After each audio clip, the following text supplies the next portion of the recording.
Eric Stewart with Lincoln Electric. Today we're going to navigate through the UI on the PIPEFAB machine. So I'm going to show you what all these buttons do and what the dials do, and then we're going to get into some of the different screens that you're going to see and also how to make a selection. So let's get started.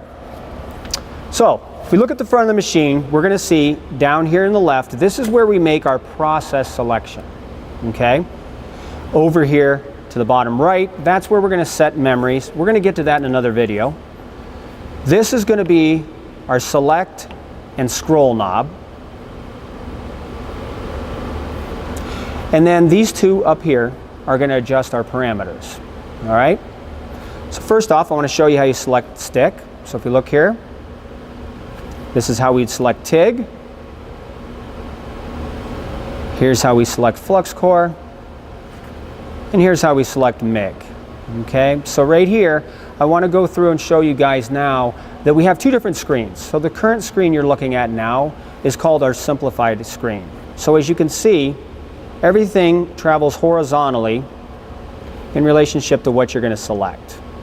Okay, I want to select the advanced screen, and what that will do will align all of what our set points are horizontally, or I'm sorry, vertically.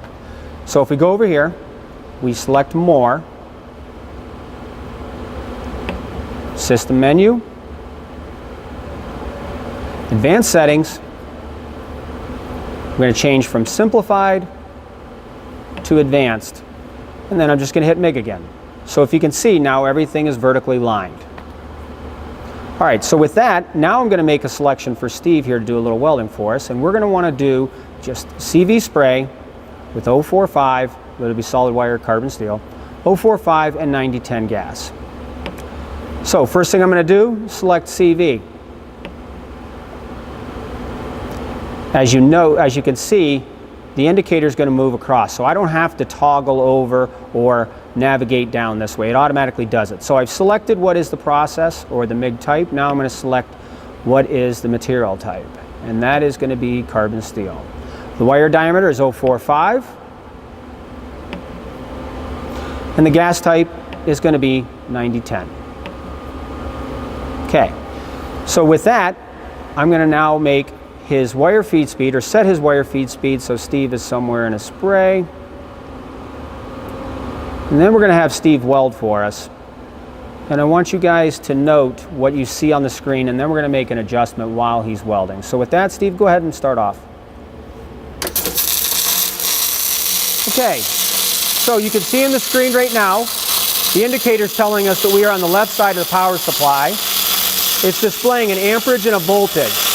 We're also showing true energy down at the bottom. So if I wanted to increase his wire feed speed while he's welding, I'd simply come over and change from 350 to 375. Now you can see how large the numbers are.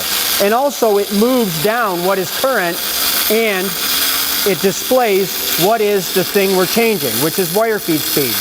Also, I'd like to note this is synergic. So we are also changing voltage while we change wire feed speed.